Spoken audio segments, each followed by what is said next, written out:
E aí galera, tudo bem com vocês? Vamos aí para mais uma edição do 6x1 Responde, que é aquele quadro onde vocês fazem as perguntas, eu as respondo em vídeo, vocês deixam novas perguntas nos comentários desse vídeo, eu respondo num próximo vídeo e assim a gente vai até o fim dos tempos. Desde o início eu peço para você deixar o like no vídeo, se inscrever no canal caso ainda não seja inscrito e obviamente deixar nos comentários a sua pergunta para uma próxima edição. Lembrando que o vídeo é feito com patrocínio do OneFootball, que é o maior aplicativo sobre futebol do planeta, ele é totalmente gratuito, está disponível tanto para Android quanto para iOS e o link para você baixá-lo tá aqui na descrição desse vídeo, beleza? Começando com a pergunta do Wanderson, ou talvez seja o Anderson: se o Mineiro é para teste, por que o Adilson sempre testa os mesmos jogadores? Wanderson, obrigado pela pergunta. Esse é de fato um questionamento bem pertinente e que ninguém consegue responder plenamente, né? Se é para fazer teste, por que não testa? Mas enfim, eu consigo entender a lógica do Adilson pelo seguinte prisma: ele quer achar um time, né? Ele quer achar um 11 e por isso ele acaba repetindo aí muitas vezes a mesma ideia de time, a mesma estrutura tática e até mesmo os mesmos nomes. Eu concordo com essa visão dele? Não concordo. Eu acho que jogadores como Marco Antônio, Caio Rosa, Vinícius Popó,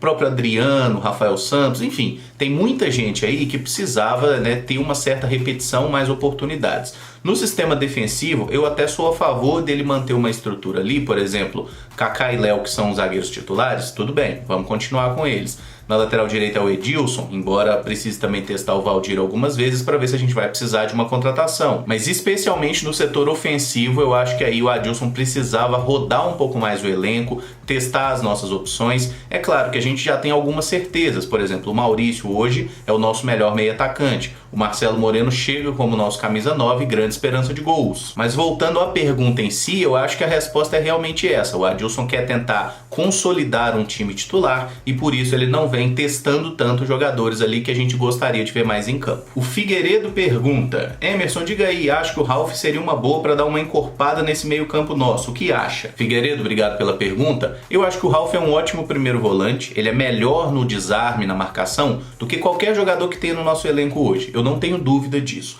A questão é, o treinador, quando chegou, falou muito na questão de intensidade, que quer um time que jogue ofensivamente, que todo mundo tenha qualidade, e o Ralf acabou saindo do Corinthians exatamente por isso. Ele é um jogador que tem dificuldade nesse passe, ele não é um bom passador, ele é aquele cara que desarma e entrega a bola ali pro cara mais perto, pro jogo ser construído por outros. E o Adilson parece ter a intenção de usar volantes que construam o jogo, por isso trouxe aí o nosso possante Felipe Machado. O Machado é melhor que o Ralf? Não, eu acho que não. Eu acho que o Ralf ele é muito melhor volante quando a gente considera as funções de um volante na marcação e tudo mais. Agora, na visão de jogo, no passe longo, na capacidade de enxergar espaços, o Machado é sim mais qualificado que o Ralf. Então, se fosse pra gente trazer o Ralf, por exemplo, por um salário baixo, um contrato de 1 ano, se ele estivesse disposto a isso, eu acho que poderia ser até interessante pra gente ter essa peça no elenco. Tipo assim, você tá fazendo um jogo difícil, tá ganhando por 1-0, precisa reforçar a marcação, você bota o Ralf ali à frente da zaga, que certamente vai dar uma segurança extra. Mas trazê-lo com uma condição de estrela, de titular absoluto, aí eu não gostaria. E acho sinceramente que o Ralf não é um jogador barato. Por isso mesmo eu não vou ficar aqui fazendo lobby por essa contratação. Acho que o Cruzeiro pode tentar achar soluções mais baratas e que estejam mais em conformidade aí com a ideia do técnico. O Adilson Batista quer jogadores mais técnicos, que todos tenham capacidade de movimentação, de qualidade de passe, e o Ralf não se encaixa nessa ideia de intensidade de jogo e de mobilidade. A Voz Celeste pergunta: Mano Menezes ou Marcelo Oliveira, qual o mais apto para assumir o Cruzeiro? Ô Voz Celeste, obrigado aí pela pergunta. Acho que depois do que aconteceu na temporada passada, em que o Mano Menezes foi o grande arquiteto do nosso rebaixamento, montando um elenco ridículo e saindo daqui com uma vitória em quase 20 partidas, não tem o menor cabimento a gente sequer cogitar um retorno dele. Eu tenho muita gratidão ao Mano Menezes pelas conquistas de Copa do Brasil, até pelos estaduais vencidos, mas a gente nunca vai poder tirar da equação que ele foi o principal técnico no ano do nosso rebaixamento. E aí tem um outro detalhe também. Vocês acham que o Mano Menezes gostaria de vir pro Cruzeiro hoje?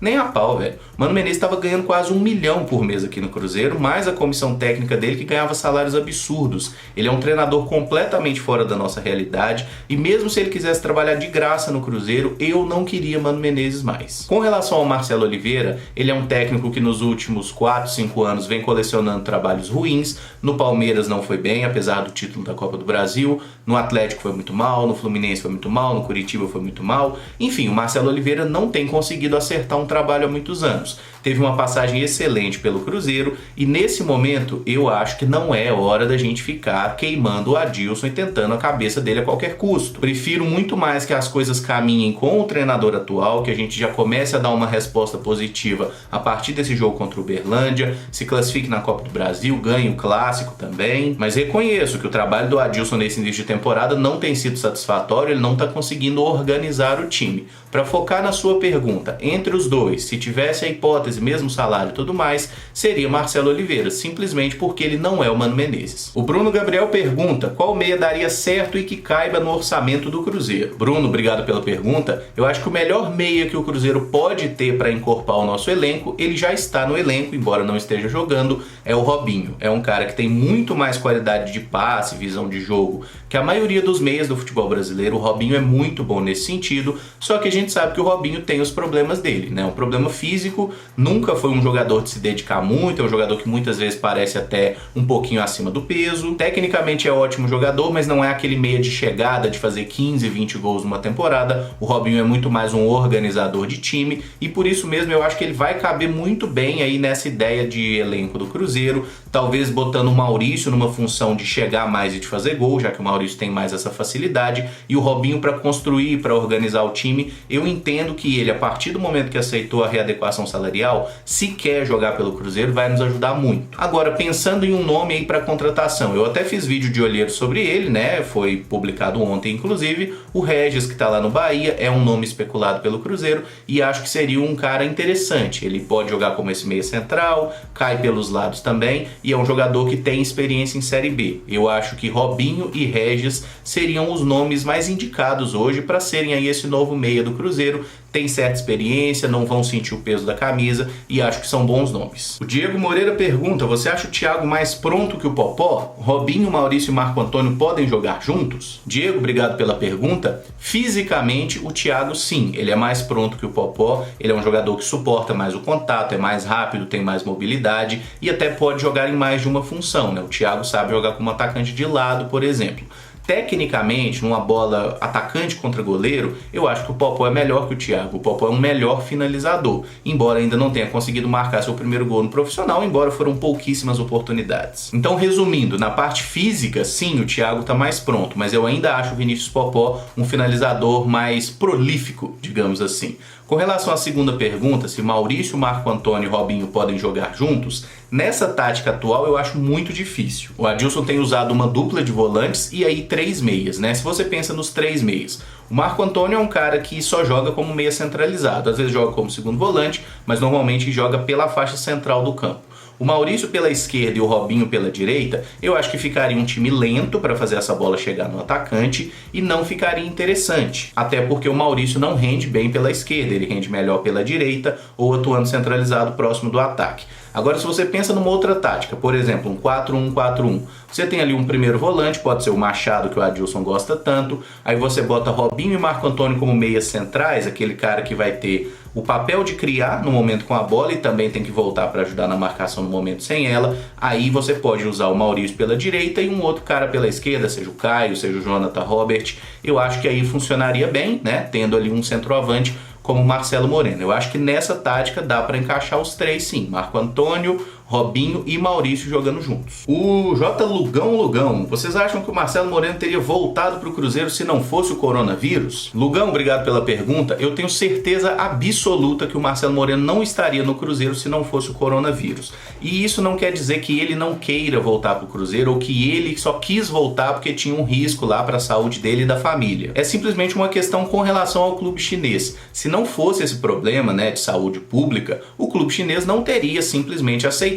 liberar o Marcelo Moreno faltando 2 anos para o contrato. Ele era um dos principais nomes do time, era um investimento alto e os caras simplesmente falaram, não Moreno, pode ir. Não seria assim, o clube chinês não ia liberá-lo sem alguma compensação financeira, troca de jogadores, seja lá o que for, e a gente sabe que hoje o Cruzeiro não tem condição de trazer. O Marcelo Moreno até foi perguntado sobre isso na coletiva e falou, o coronavírus não tem influência nenhuma para mim. É claro que tem, né? Mas é lógico que ele não vai falar também. Vamos ser razoáveis, vamos pensar com a cabeça. E eu até acredito que se fosse possível o Marcelo Moreno vir na Série B, independente de coronavírus, ele até viria, porque ele já manifestou em várias oportunidades que gostaria de voltar ao Cruzeiro e já é um jogador que está caminhando para o estágio final da sua carreira. Mas focando, como sempre, na sua pergunta, eu acho que o coronavírus ele foi muito importante para que o Moreno conseguisse a liberação dos chineses. Se não fosse essa doença, o Shi Jiazhuang não ia liberar o jogador e a gente não poderia trazê-lo. O Pernilonguildo pergunta: qual foi o jogador mais decepcionante no Cruzeiro na sua opinião? Na minha foi o Rodriguinho. Grande Pernilonguildo, obrigado aí pela pergunta. Falando em decepção, independente de ser assim, contratação que não deu certo, o jogador que mais me decepcionou com a camisa do Cruzeiro, disparadamente, foi o Dedé. Eu enxergava no Dedé um cara muito mais profissional, muito mais sério, muito mais identificado com o Cruzeiro e no final das contas ele provou simplesmente ser um cara que quer dinheiro. Tá errado? Não tá errado, ele é um profissional. Mas realmente eu confesso que foi erro meu ter me deixado enganar dessa forma. Agora, em contratação que não deu certo, eu acho que o Fred foi uma grande decepção, porque era um jogador que chegou com a expectativa de ser o camisa 9 que o Cruzeiro precisava, né? A gente tava passando muita raiva no ano anterior, seja com Rafael Sobis, com Sassá, com Raniel, ninguém conseguia se firmar ali como um atacante desde a saída do Ramon Ábila, né, que tinha marcado alguns gols, mas não contava com a simpatia do Mano Menezes. Mas teve muitas outras, cara. Eu lembro quando o Cruzeiro contratou o Araújo, né, há muitos anos atrás. O Araújo era um cara que era artilheiro no futebol japonês. Chegou no Cruzeiro, demorou um pouquinho a engrenar e teve uma lesão grave. Depois voltou, até marcou gols, mas nunca conseguiu ter aquele desempenho acima de qualquer suspeita. Foi um cara que me fez bastante raiva. O próprio Júlio Batista, que veio em 2013, né, cercado de muita expectativa, teve um bom início, marcou gols importantes ali na conquista dos 2 brasileiros, mas também não conseguia se firmar, né? Eu me irritava muito com o Júlio Batista porque ele era um cara de 1,90 m, 150 kg, um touro, e qualquer um que encostava nele ele caía. Eu não conseguia entender o que acontecia com o camarada. Mas tem um detalhe, né, cara? A decepção ela tá sempre muito ligada à expectativa. Quanto menos expectativa a gente depositar nessas contratações, menos a gente vai se frustrar, né? E essa é a política que eu tenho tentado adotar ultimamente. Veio, beleza, vamos torcer para que faça alguma coisa, mas vamos tentar não criar expectativa antes do camarada estrear, ou porque o cara fez 1 ou 2 gols, porque a chance dele parar de fazer gol e não arrumar mais nada é muito grande. O Eudes Alves pergunta: por que não fala do time de vôlei? Afinal é Cruzeiro e eu não sei dos outros inscritos. Mas se for Cruzeiro eu torço para ganhar sempre e nos faltam informações sobre o time. Eudes, obrigado pela pergunta. Eu não falo sobre o time de vôlei pelo mesmo motivo que eu não falo sobre o time de bocha ou sobre o time de qualquer outro esporte. O canal ele é focado no Cruzeiro sim, mas ele é muito focado no futebol. E aí você diz que não tem espaço, não tem muita informação sobre o time de vôlei. Cara, em qualquer portal de informação, Globo Esportes, Super Esportes, jornais, O Tempo, o Super, enfim, qualquer um você encontra muita informação sobre o time de vôlei do Cruzeiro, porque eu acho que é justo a gente dizer que é o melhor time de vôlei do mundo nessa última década. E não bastasse tudo isso, né, o dono do Sada, que é o grande responsável pelo sucesso do time de vôlei, o Vittorio Medioli,